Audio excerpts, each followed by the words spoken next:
Lard, turn on your transistor radio. It's our favorite program. Lard. This is Cursed Earth Radio.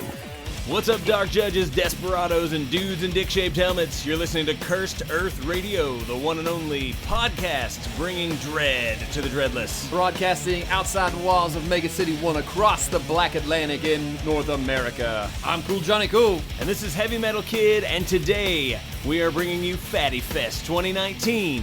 That means fatties, fatties, and more fatties. 3 fatty-filled progs. More fatties than you can shake a fatty ass. So many fatties that both myself and Johnny have literal and figurative fatties in our pants right now. And there's nothing weird about that. Not at all, because this is Cursed Earth Radio. Keep listening, creeps.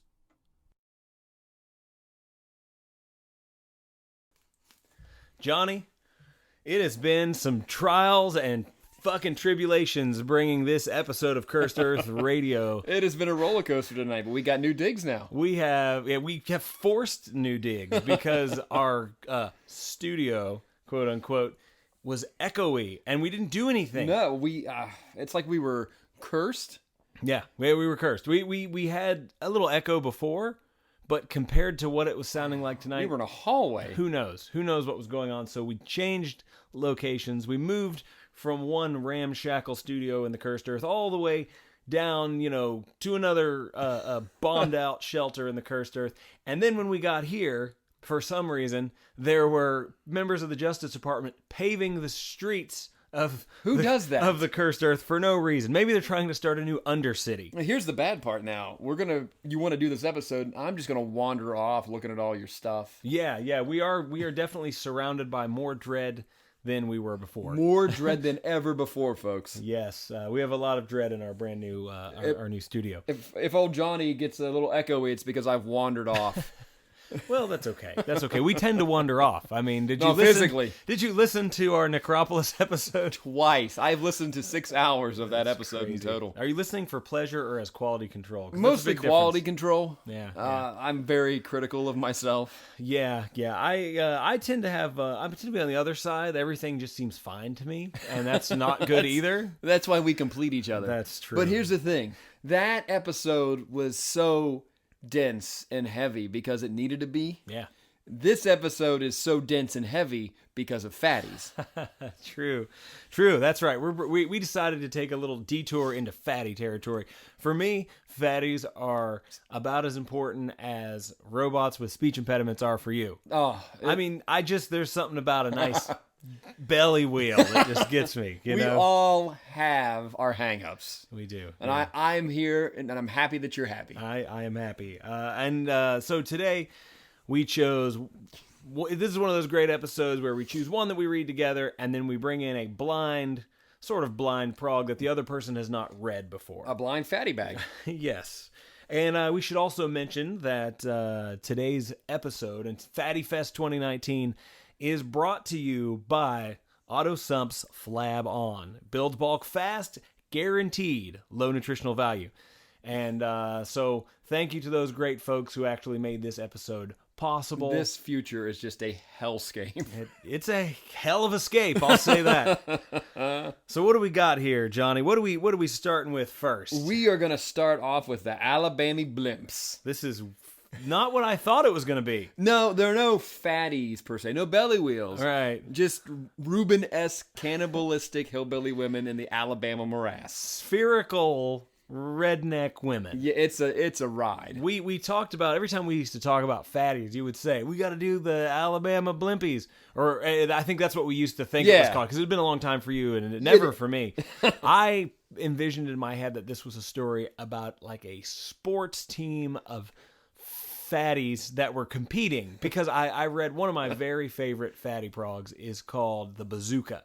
And it's about the underground, seedy underbelly of underground fatty eating competitions. I really got to borrow your fatty comp. Oh, man. I don't even know if that one's it. I think it is, but it's so great. I definitely want to do it on a future podcast. Fatty 2, the Electric Boogaloo. Oh, my God. We're going to do it. 2020 is right around the corner.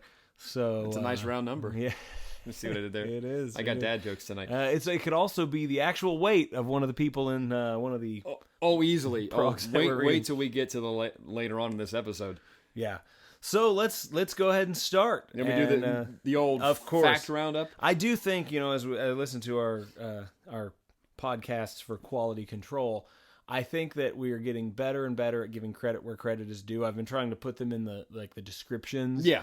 So I know we've forgotten some here and there. We definitely don't mean to do that. So we're going to try to set the precedent that you give us the fucking details at the beginning of every one of So these. if we're wrong, I'm wrong. Yeah. So let's get into it. The Alabama Blimps originally ran in Prague's 535 through 539. Total of 5 episodes over 36 pages. Written by John Wagner and Alan Grant. Art by the incomparable Steve Dillon. Originally ran from the 15th of August, 87 to the 12th of September, 1987. And the Alabama Blimps opens up with a charter ship crashing in the cursed earth, which is, we find out, the Alabama Morass. Not any ship, the Foxy Lady. Oh, and it contains a dignitary, Johnny. It does. Sir Ralph Bonkington. He looks like Merman You know, from He-Man. This is what I love and respect about 2000 AD. You could look at any prog, any story, the world of Judge Dredd, from a perspective of someone who lives in the United States, the cursed earth, like us.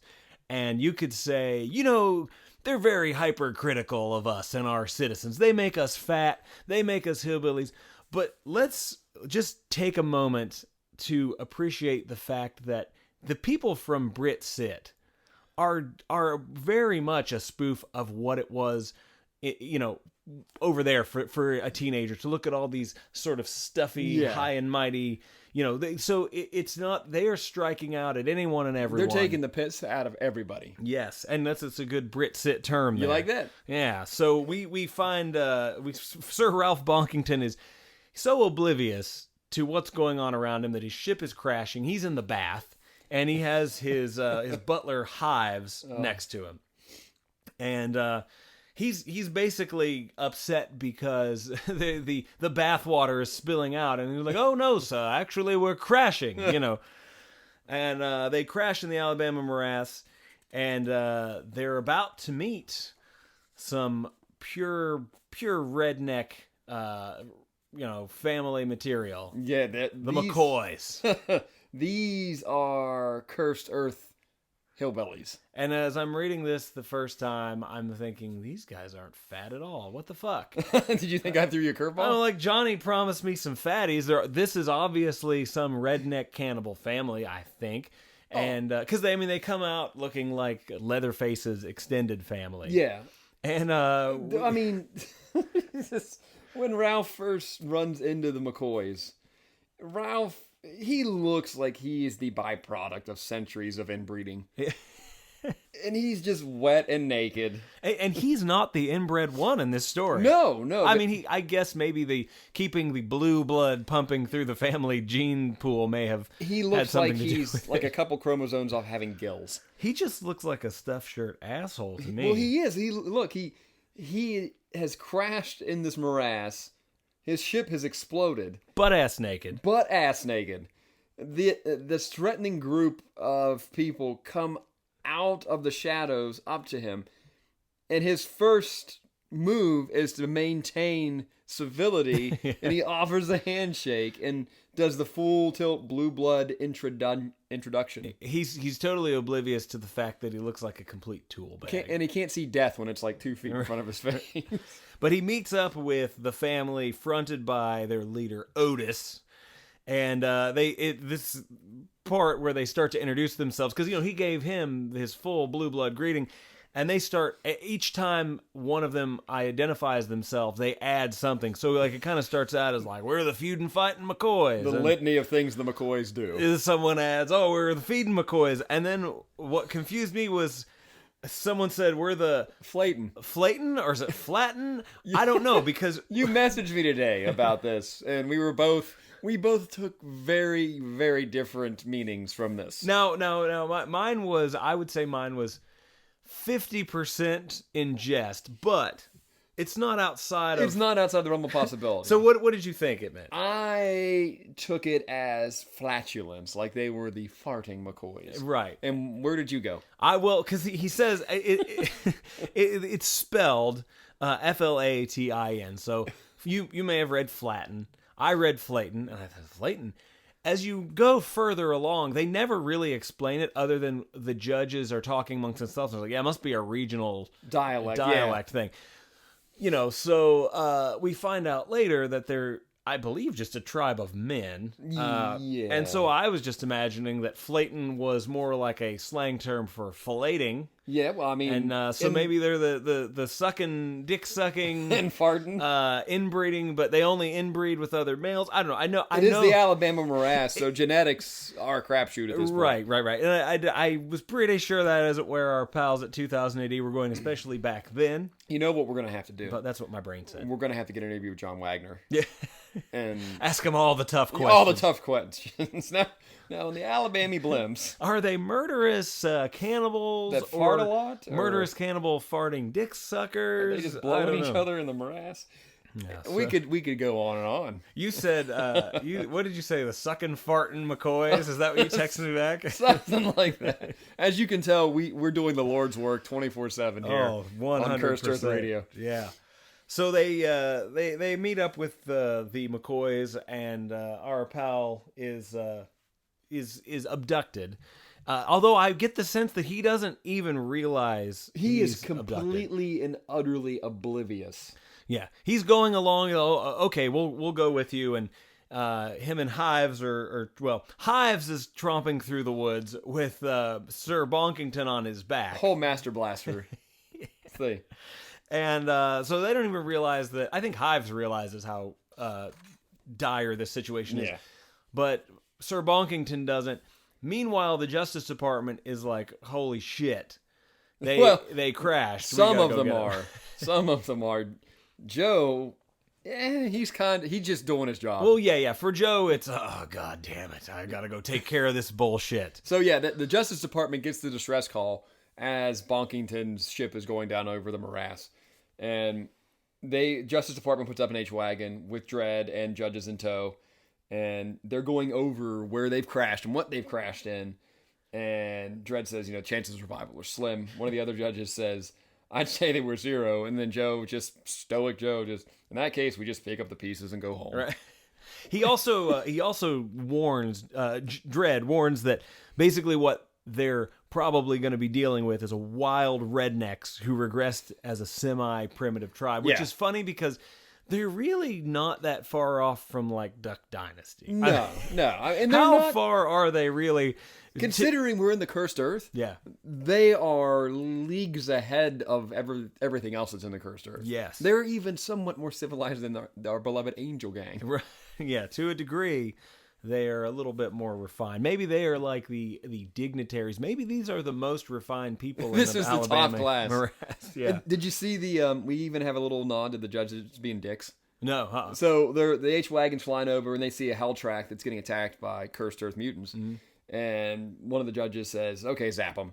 So they just do a strafing run, and they take out the mutants. And the guys in the hell track just say, first time judges ever did me a good turn. Yeah, you had to come 1,000 Ks out for it. So, yeah.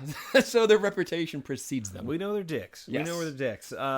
First thing that the judges face off against when they get there is not cannibal mutant redneck freaks. It's actually, they have a little Steve Irwin moment. Yeah, they have. It's got to be some kind of mutant gator because they're pretty big. Yeah, it looks more like a log than most gators do. Yeah, and Dredd ends up gutting a gator to save another judge who gets himself taken down. Judge Stein. Yeah.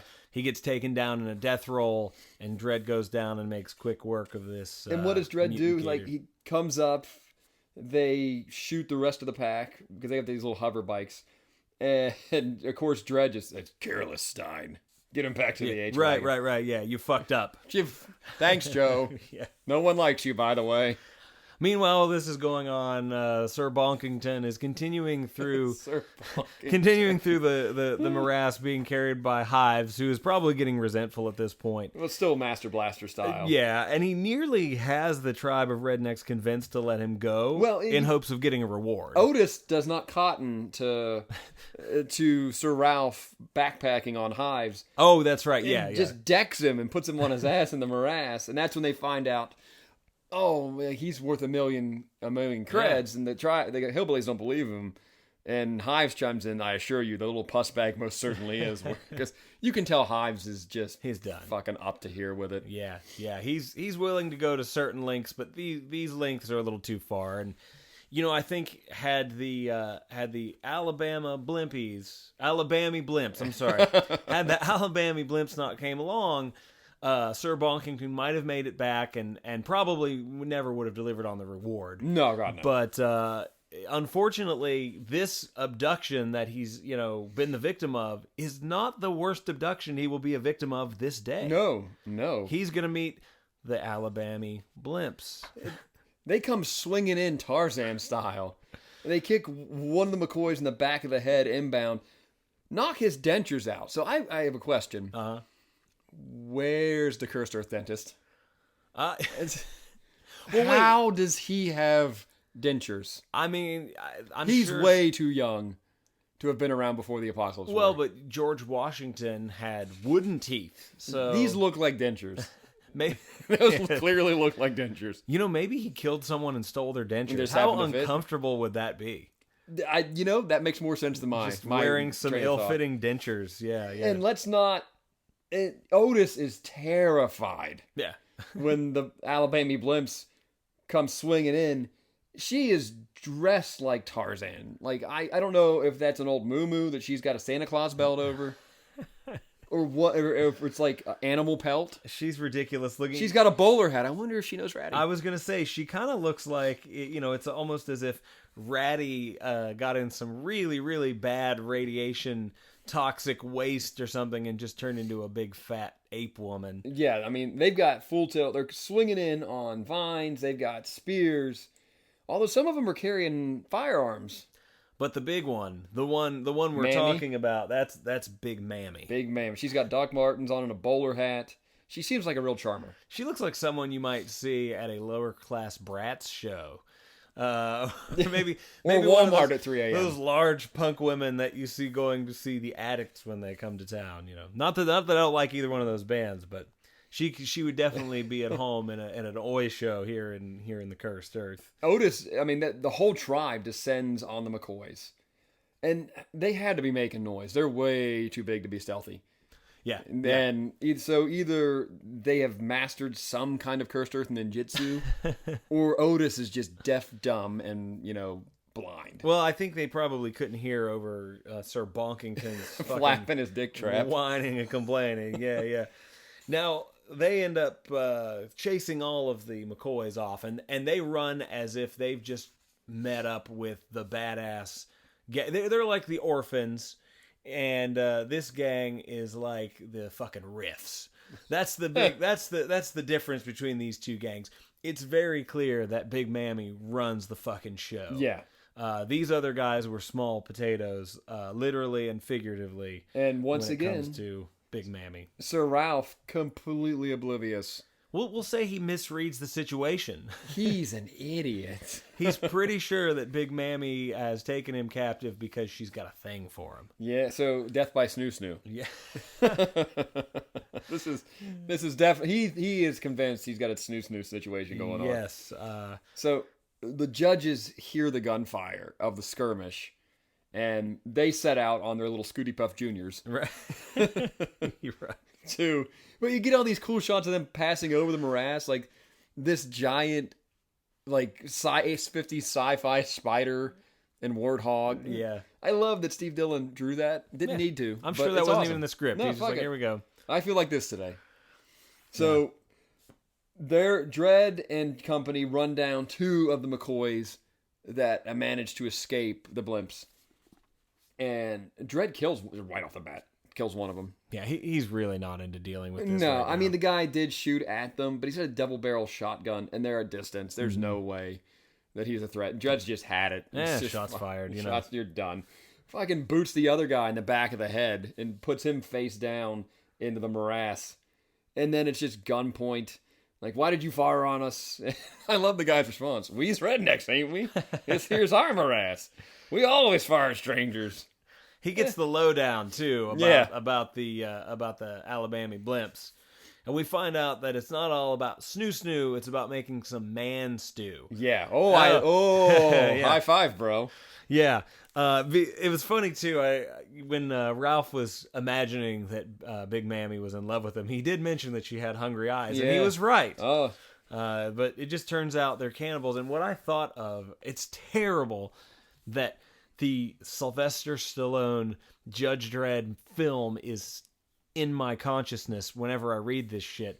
But I couldn't help but wonder, did they take a tiny element of this? Because they have that moment where it's like, yeah, there's one thing, they're cannibals. Your new friends are cannibals. Yeah, because it happens in this story. And the Angel Gang, the Angel Gang is never explicitly shown to be cannibalistic. No, that was sort in of 2000 AD. Yeah. And the religious thing was added too. They weren't. I like that, like, though. yeah, it was okay, but that's another thing that they just kind of threw in there. That's another argument for another podcast. Yeah. Well, I'm not even saying it's bad. I'm just saying it's not accurate to what we know of the Angel It is family. not. There's their only religion is pure evil. They're pure badness. I won't call them evil. I won't call them evil. Yeah, they're just There's a gleeful delight in doing bad. they're happy to be terrible. There's one thing that I noticed in this story is that on the first page of each prog, the art changes, and it's like super like hyper realistic. Yeah. And then it goes back to being very cartoony. See, you're not color either. I figured the app would have the color front pages because this definitely looks like it was in color at one point. Yeah, I wondered. Maybe this never was in color. Nah, this definitely looks like.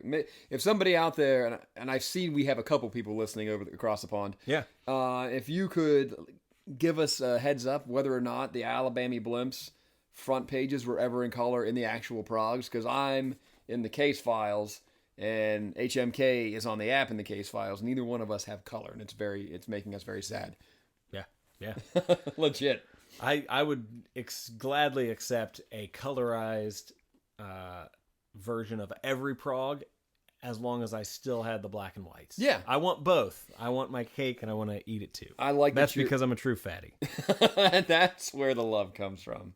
So it turns out, as we get filled in a little bit more on the story about the Alabama Blimps, is that they had a revolt. They got tired of their redneck men doing them wrong, and they decided they didn't need men. And Mammy started out by killing and eating her man after presumably he beat the shit out of her. And she killed and ate him, and it was what Oprah calls a light bulb moment for all the redneck women. Game on. They just murdered and ate all of their men. And boys. And everybody. Anybody with a penis got et. We even see a panel somewhere Of the tombstone. And it's like, there's like, clearly it was like the husband and the 3 sons were all killed by mom. Yeah. You know. I like the fact that Otis is retelling this story, and his guys are totally agreeing with him. Yeah, we're a pretty lazy, shiftless, no account bunch. Ain't that right, boys? Dang right, Otis. Yeah. We like drinking huge, laying around, and mistreating our women folk. They're all, yep. Mm-hmm. It's just matter of fact. Yeah, nobody's denying. Yeah, because they even say, why would they? Well, yeah, we're terrible. You know, us redneck men. Ain't no way around it. Right. So the Blimps have them in a straight up jungle movie cannibal. Oh yeah, cage. it's cannibal holocaust. Oh yeah. And they've got the cauldron on the boil, and they decide they're going to eat half of them now and half of them later. Yeah, good. Sounds good, but sounds like Sir Bonkington is about to go first until he pulls the biggest dick move in the whole story. Oh yeah, they call him. He's going to go up first, and he volunteers Hives. Yeah, and Hives is fucking done. Yeah, Hives is fucking checked out, and he lays in to Bonkington. And it's just, nope, fuck off. I'll be damned if I die for you, you little wimp. But he ends up going. He goes to the cook, and he has one trick left up his sleeve. He does not go willingly. He is drug out of the cave. But I did like he's still clinging on to that sort of like fancy lad blue blood lifestyle. The aristocracy. He says, "All right, well, you can't kill me because I challenge you for leadership of the tribe, and since there's no man around to fight for your honor, you can't fight me until one shows up." What does Mammy do? She's not having it. She just fucking waffles him. She is a liberated woman. She may be the first cursed earth feminist. Yeah, she is. Like, she ain't taking shit from nobody, and she's gonna boil him. They're not gonna kill him before they throw him in. No. They're throwing him in alive until Dredd arrives with judges in tow. Thank God for the cavalry. So now we get to watch Joe Dredd, top lawman of Mega City 1, square off against Mammy Blimp. He's gonna beat the shit out of a woman. Yes, he is. But Or is he gonna get the shit beat out of him by a woman? this might be the most even fight Joe's ever been in. Yeah. It turns out that he doesn't fare so well in the beginning of the fight. Oh yeah, Mammy ain't having the shit. She fucking bitch slaps him. And he gets his ass kicked. And there's a panel in here where he gets knocked back by this other judge. I think his name was Greet. Yeah. And he just says, "Nice work so far, Joe," as he's getting his ass kicked. Shut up. Yeah, just fucking shut up.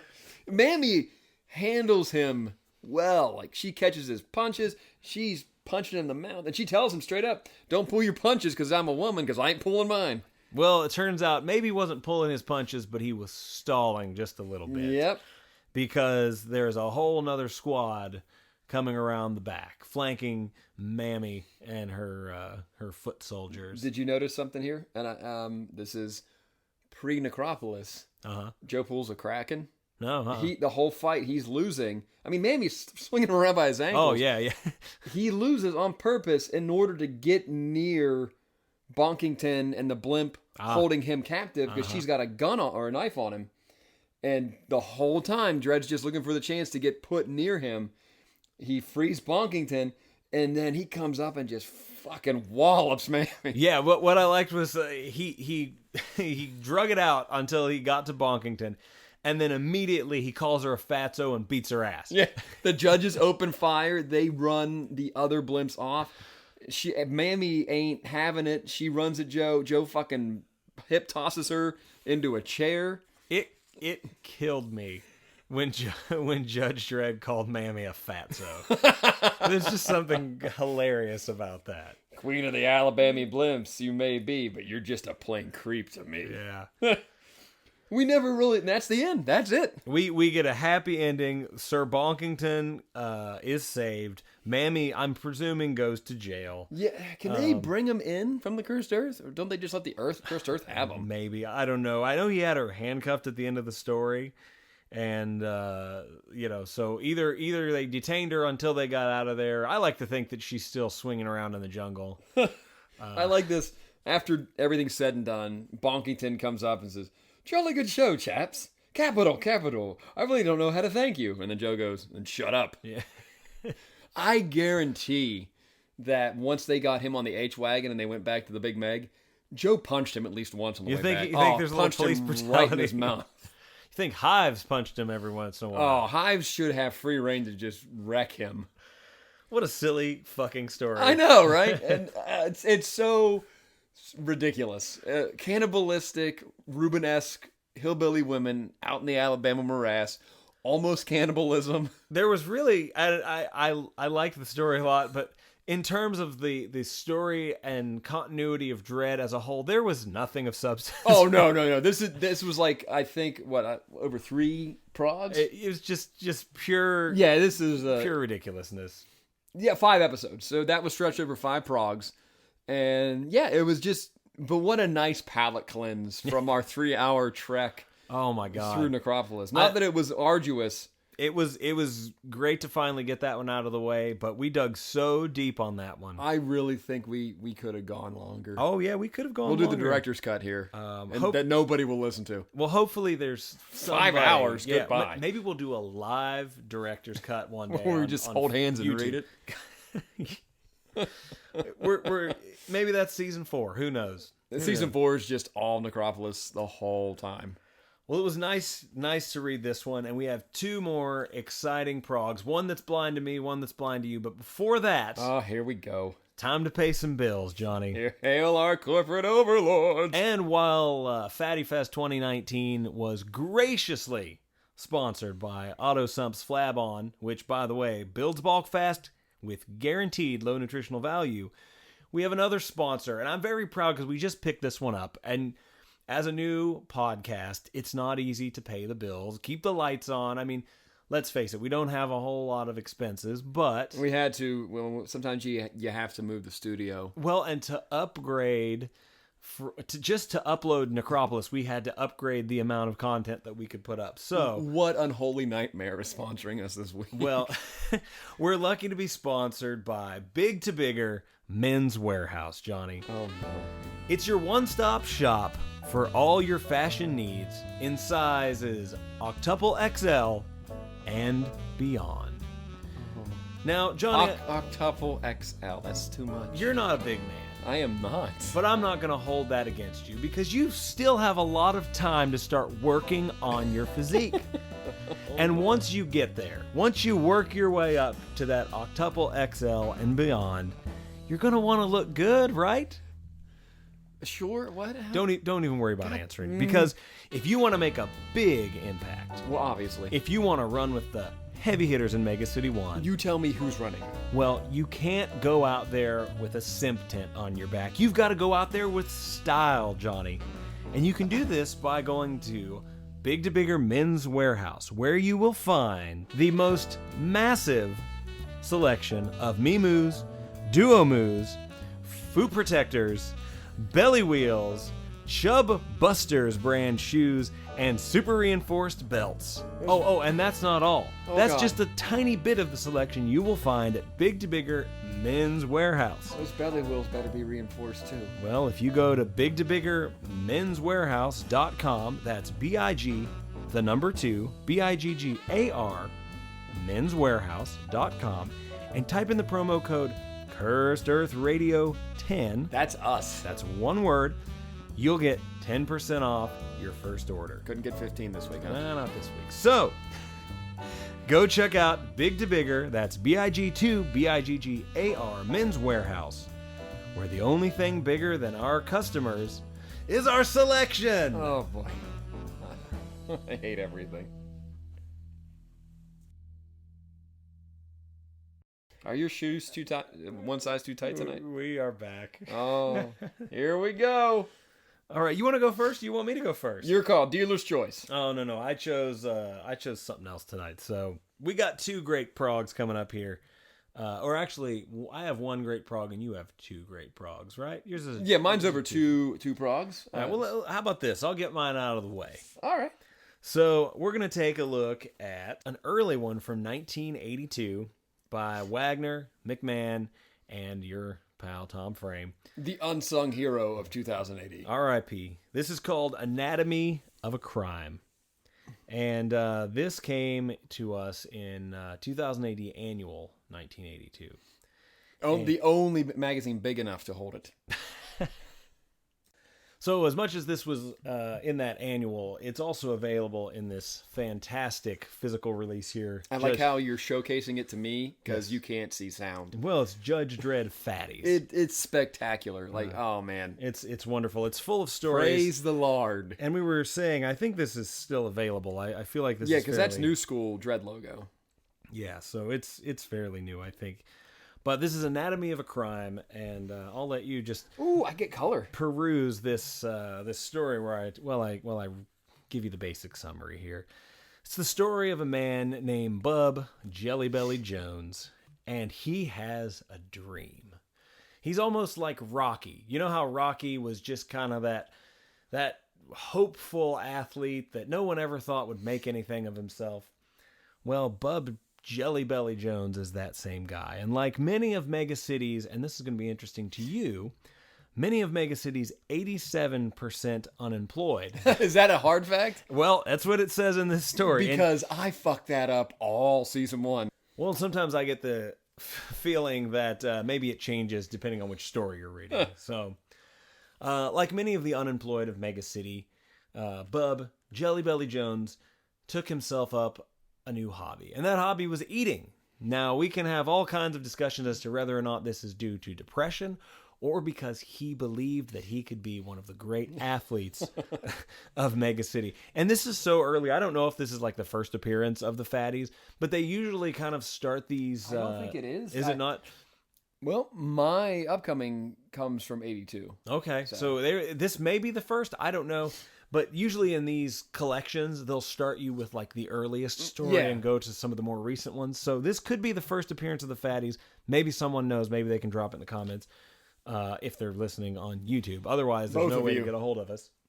So it turns out that Bub's dream was to win Fatty of the Year, which is a competition that they have in Mega City with a reward of 1 million creds. Oh. And to me... Keep reaching for the stars, Bub.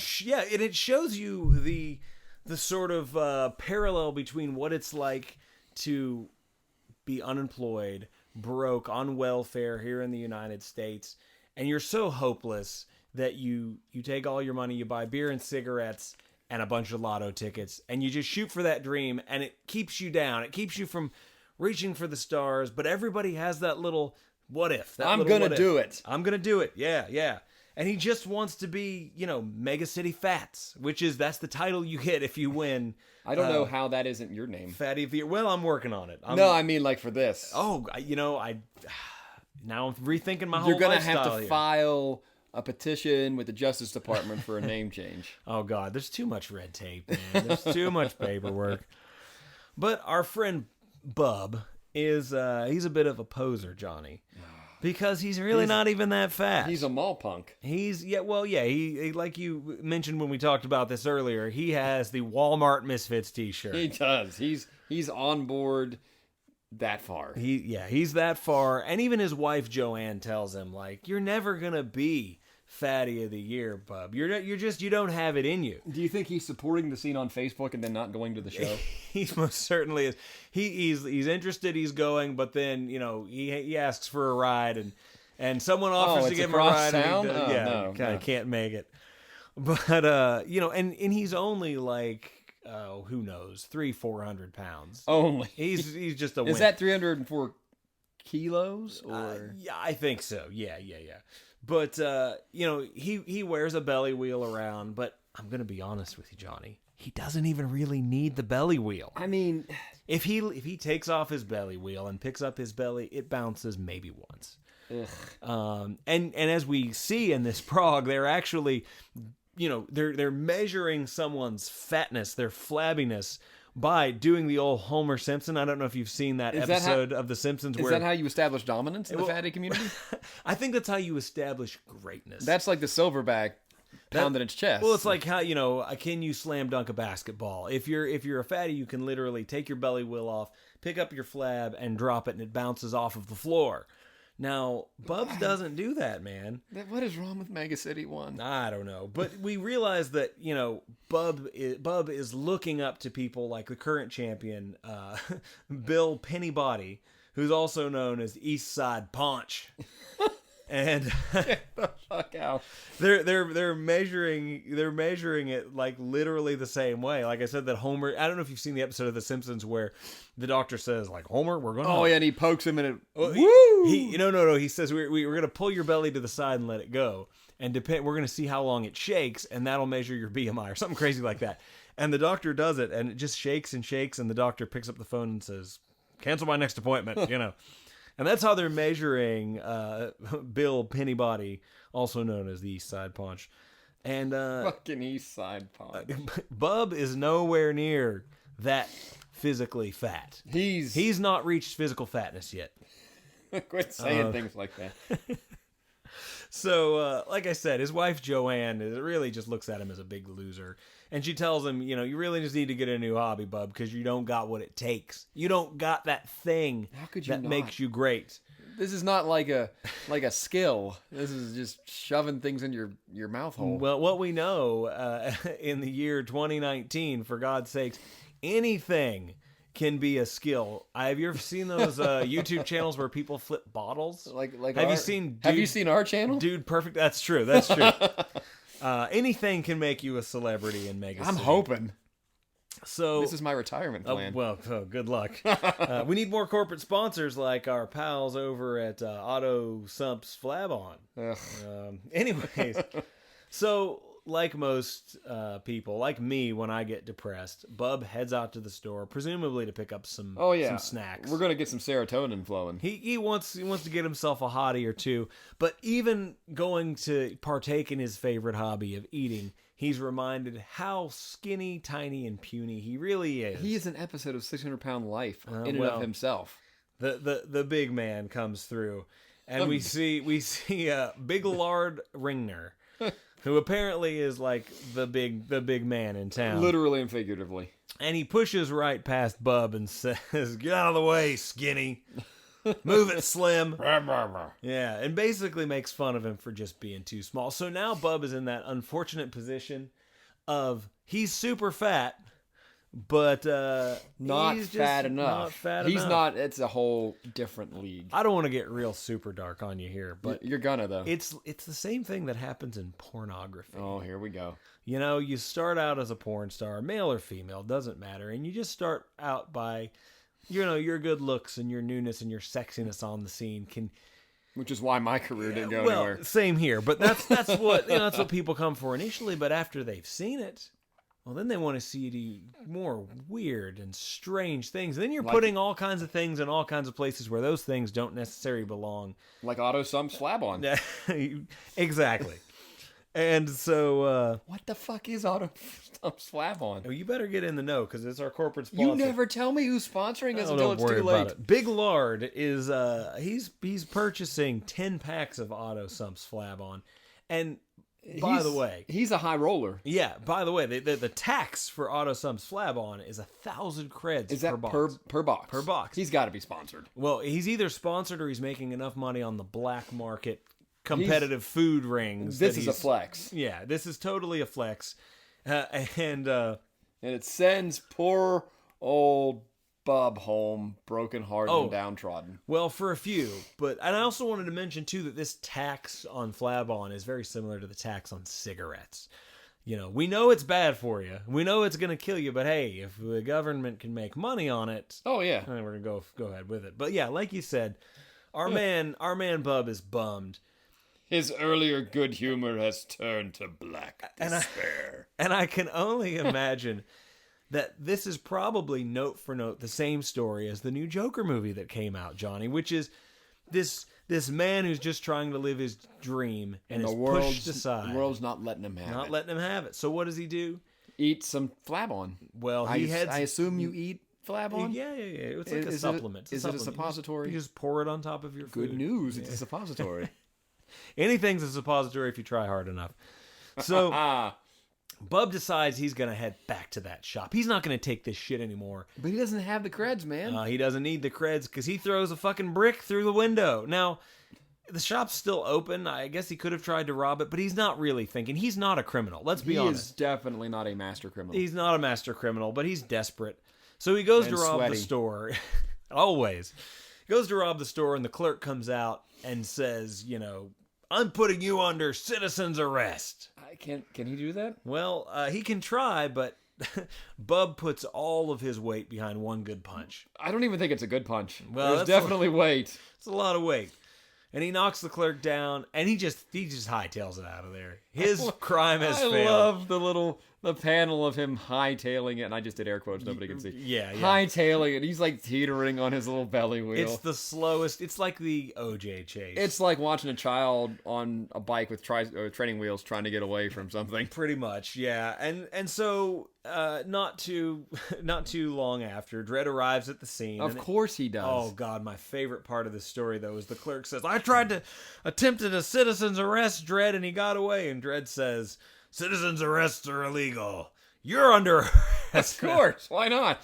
Well, it's just such a shame. You can't even defend yourself in Mega City. Nope. Nobody but the Justice Department. Exactly. And, you know, so now we get to see what the tech judges do, because you never really see them do much in these stories. They're there like when something needs analyzed. They're like the judge nerds.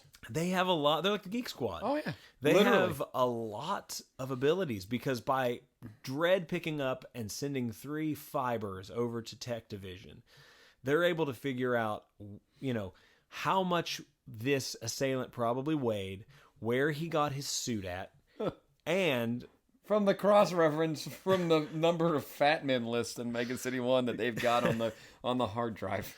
How many people do we have over 400 kilos? And so they managed to track him down pretty much instantaneously. And, oh my God, I thought that was a statue of Colonel Sanders in the background of that panel. It very likely could be. I'm guessing it's Robert Morley. Who knows? Yeah, somebody can fill us in over there in Britsit. We don't know who Robert Morley is. There's been some really, really crazy things happening between McDonald's and Burger King, so I wouldn't be surprised.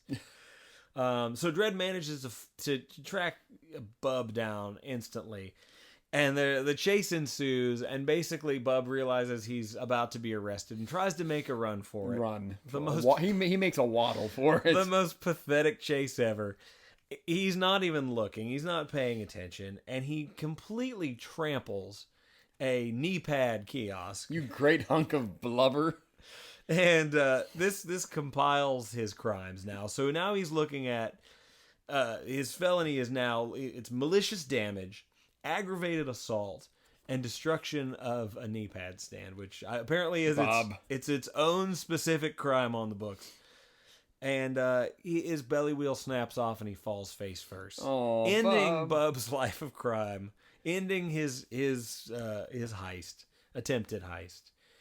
And there's no big twist at the end. The story ends with Bub face down. And he asks Dredd, because he's not a criminal, he asks Dredd, will I get any time off for good behavior? And Dredd says, fat chance. look at the H-Wagon judges just shoving him in there. Just like a cork. Oh. And that's it. They all lived happily ever after. So, oh my God.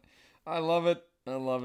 And I'm guessing that was, if not the first, one of the first. I'm thinking it is. Yeah? And I'm thinking this is pre-Apocalypse War. Maybe? I don't know. What was it, 82? Yeah, well, I'm up next with the League of Fatties. So it probably came right before the League of Fatties. And this happens in the wake of the Apocalypse War. Okay. Because I'm going to let you, because now we can both look at the pretty pictures. The League of Fatties happens post-Apocalypse War. There is civil unrest because we are on rations. And your version... It's Fleetway quality, baby. Fleetway quality. So different than... even the colors are different, but... I used to make fun of you. I still like to make fun of you for bringing these old school comics, but this is, I will never not love the Fleetway quality. And if you're listening and you're in the United States and you want some real cheap Dredd, if you're not sure, I figure if you're listening to this, you're pretty sure, but if you're not sure, you can go on eBay and get all these Fleetway qualities, these Dredd rules, Law of Dredd for like $2 each. I went to Mile High Comics because I was like, I'm going to finish out my collection. So I got all the missing Law of Dredd I had or I needed. And I think I spent maybe $15. Yeah. And that was for like 15 or 16 issues. So yeah, like $1. They just don't want them. No, I'm going to pad out Dredd Rules and Judge Dredd Classics because that's where I started. We've got a place not far from, an hour and 20 minutes from us, which is not far to Civilization. Not far for Dredd. Where somebody at some point traded in, I feel like it was like, tons of prods. Yeah, we're talking like hundreds, and they're like 99 cents each. Yeah, and the last time you and I were up there, we were looking, and I'm like, I'm gonna get some prods. And you're like, they got a sticker on the front, and then you were like, fuck it, they're 99 cents. Yeah, and we're just picking up random ones. It's hard. Yeah, covers. I ended up buying prods I already had. Yeah, I ended up gave them to you, but it felt good. Yeah, to have that connection to the actual UK fan base. We've got a prod. I don't know, you UK listeners probably take that for granted. Yeah. We don't get progs over here. You got to scratch and claw. My friend in the UK that he sends me progs and I send him band merchandise.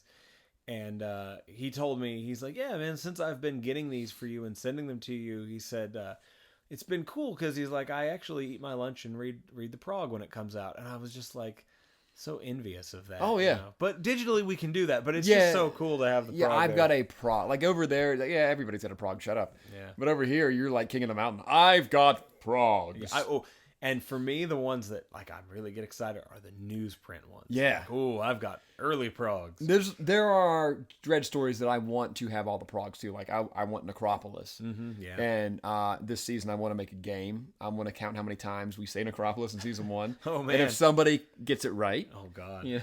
Well, you're quality control on that one. Yeah, so it's a lot. It's like at least once an episode. It's- But they're it's like the greatest. that Judge Death Lives. Yeah. All the stuff we end up covering are usually stories that are near and dear to our hearts. And I would love to have the actual physical, version of those. Yeah, usually if we do an episode where we're reading like one longer story, that means that that's something that one of us really loves. And on an episode like this, we use that usually to branch out. It's like, oh, well, here's something I've not read before. I'm going to go ahead and read something new because there's just so much. Oh, yeah. And that brings us to League of Fatties. Yes, sir. And this originally ran in Prague 273 to 274. 2 episodes over 12 pages, written by John Wagner and Alan Grant, art by the ever awesome Ron Smith. It ran from the 17th of July, 1982 to the 24th of July, 1982. Short run because fatties can't run very far. And quick note about Ron Smith. The thing that I notice with regards to his dread is that he tends to look friendly and jovial from time to time. I don't know if you've picked that up. As jovial as Joe can look. Yeah, I mean, just there were so many times when I swear he's smiling just a little bit. That Ron Smith's dread is very recognizable to me. He just looks kindly. Well, it's hard to be mad at fatties. Yeah. So we are in the wake of the Apocalypse War. Everybody's on rations. And it's getting so bad that fatties are getting attacked in bread lines by average citizens. They're starting to resent them. Yeah. For existing. So, like, the first panel we have, the first 2-page spread we have is 4 fatties, belly wheels and all, from the League of Fatties, descending in mass, in violent mass. No pun intended? No pun intended and all pun intended. On the citizenry of Mega City 1. Man, these guys, They are horrendous. they got the mega fupas. Oh, yeah. They've got their feeding troughs because even though they're going out for some violence with guns, they still have their feeders around their necks. And there's one guy just aimlessly firing his stump gun into the sky, shouting, "Forward the fat! Clear the way, skinny. Burger, burger." I want to be a fatty for Halloween so bad. You better start eating. Oh my god. So we see a fatty being attacked in a bread line by the average citizenry. And one guy says, "Chew on a knuckle sandwich for a change, Porky." Dread happens upon it and arrest everybody that's assaulting this poor gentleman.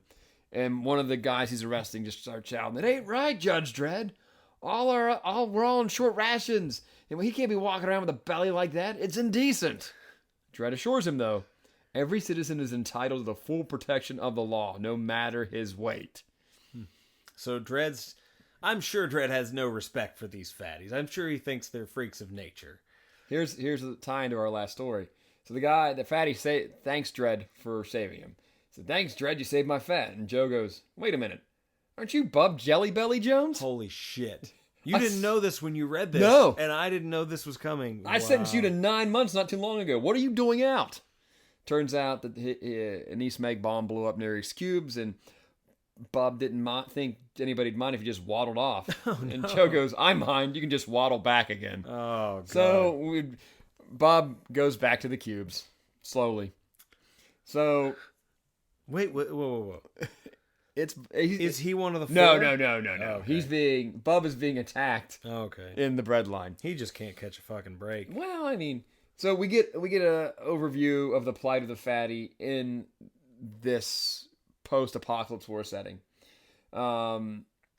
Since the food is in short supply, all these fatties are trying to get their needs met. Some are begging, One guy, you have a group of fatties standing outside the bread line asking. This guy's is just a couple of loaves, sir. Show pity, I've only had 8 square meals today. Just a couple of loaves? They're the Dickens street urchins. Oh, yes, yes. Some are scavenging. So we got 2 fatties going full raccoon in a garbage bin.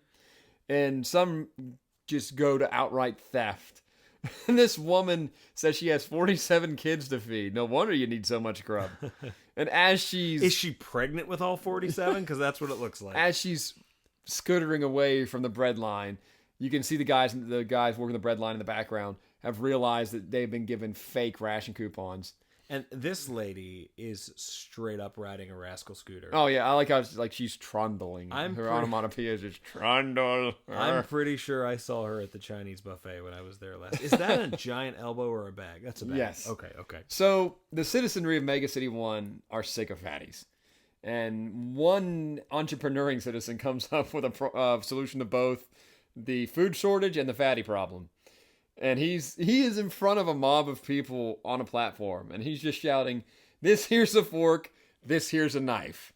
And he has a butcher cut chart of how to cut up fatties.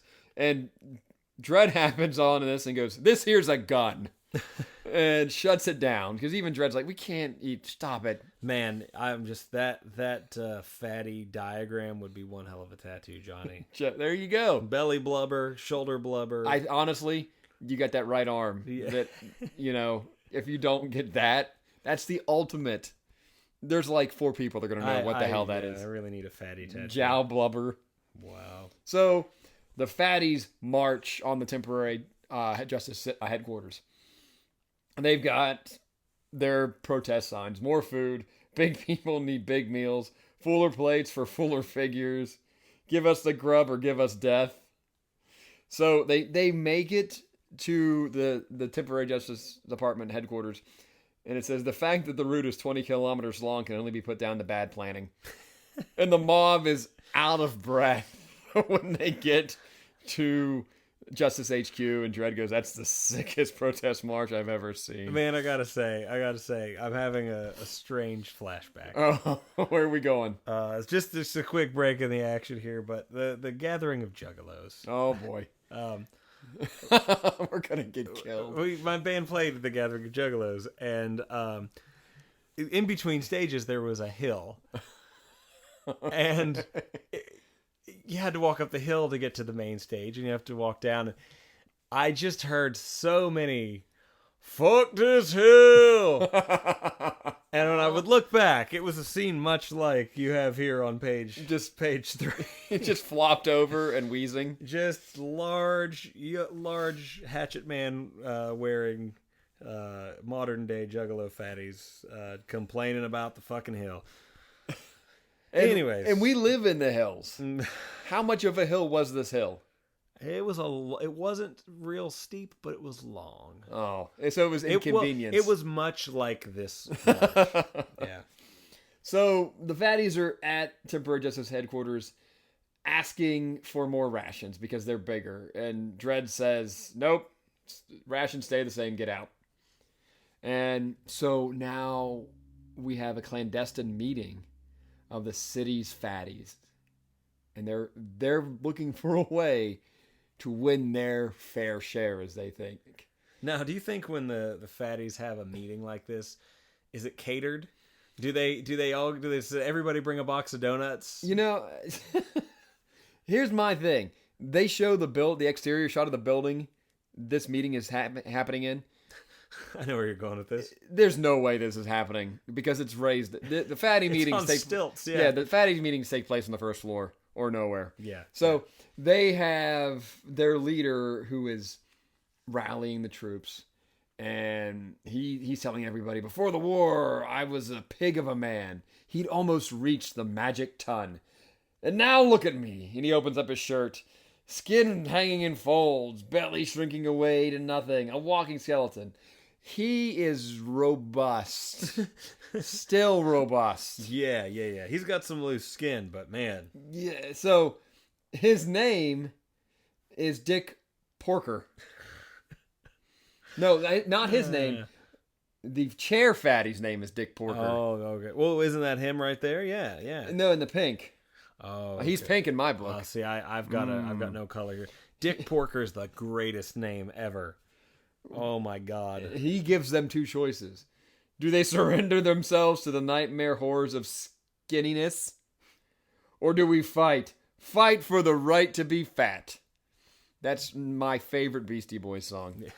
Fight for the right to be fat. And they're going to fight. And they are overjoyed. And there's going to be wheezing. Somebody died in this just from exertion. Yeah. So they're shouting to war. And people walking by the blocks. The Fat Cats is rocking tonight. I love the next panel. It's just hilarious. Charge! They're charging it, and I can only imagine it's the slowest charge of all time. Yikes, masked fatties. Yeah. Move over, and then they're just assailing the citizenry. Move over, Bone. Give them the belly, boys. And the fatties are ransacking a ration line. And, Dick Porker gets up on the pulpit, and he is thrilled, and he is giving a rallying speech, and then he falls through the pulpit. Well, In the end, gluttony will prevail. Yeah. Shit happens. So that's the end of chapter 1 of 2. Yeah. And then we open chapter 2 on a hell trek coming from Texas City to bring aid to Mega City 1. The fatties have staked this out. And they have kamikaze fatties that descend on the hell trek from above. Fatties away. King size kamikazes. I love this so much. Look out, it's the gut stuffing, belly bloating, jowl juddering, norm crushing, scale busting, grub guzzling, flab flopping, convoy stopping league of fatties. How was that not our open tonight? That's Goddamn. That's a troughful. No kidding. So we open on 3 fatties falling on this convoy. He fucking pancakes hard enough to stop the convoy. And the people in the convoy get out, and the fatties are just shouting, "You're grub of your life."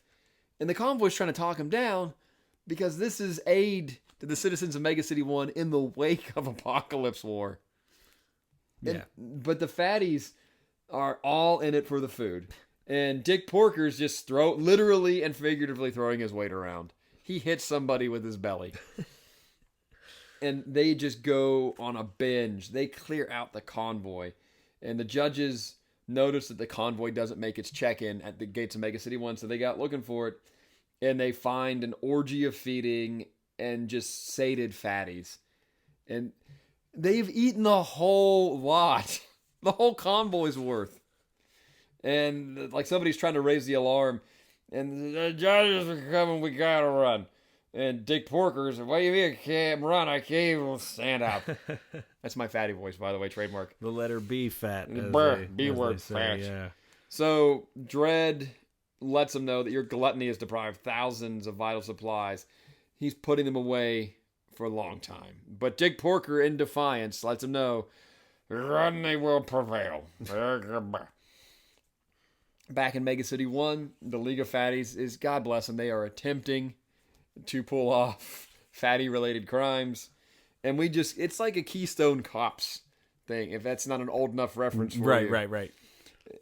The first scene we get, one of the fatties has stolen a getaway car, but it's a hover mini.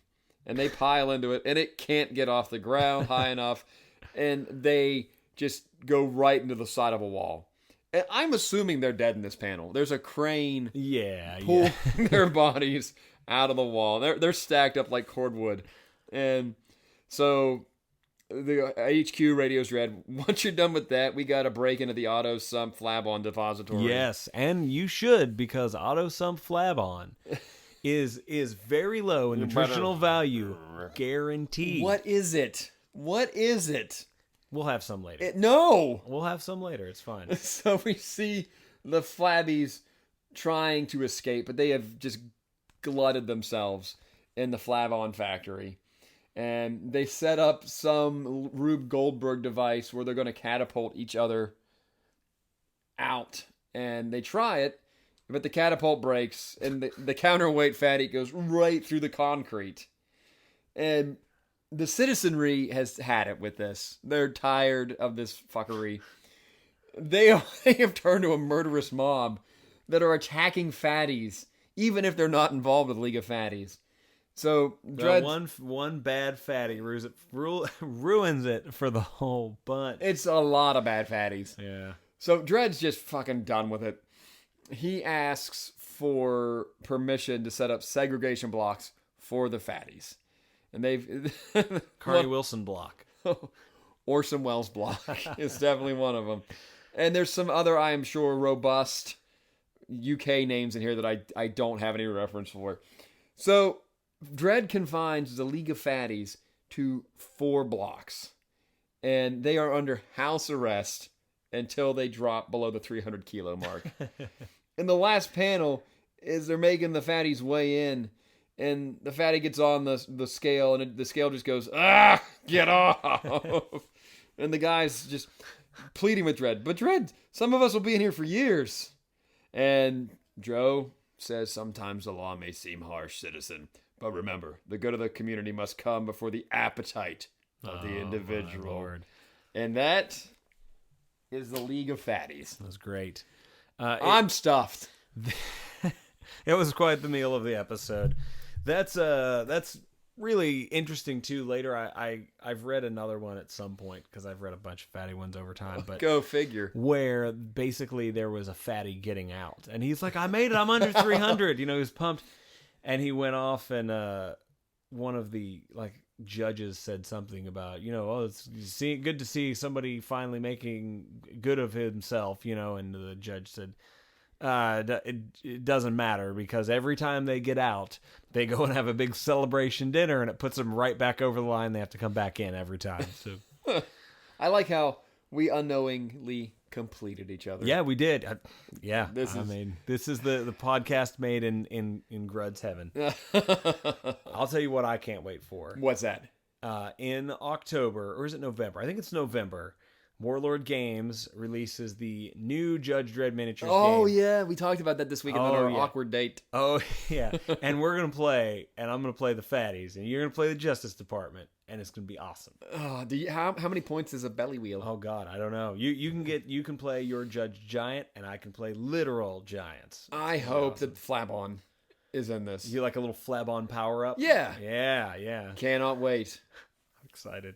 I know. This was your dream episode, right? Yeah. So we're going to have to do a speech impediment robot I'm episode ready. now. I feel like everyone has been, but let's keep... Oh, and by the way, we'll talk about that. We'll talk about that on the next Weekly Dread. But for now, I guess that brings us to an end. We've covered we've covered nothing but fatties today, thanks to Auto Sumps Flabon, our corporate sponsor. Shove it in, meatbag. And we really appreciate what they've done for us here at Cursed Earth Radio.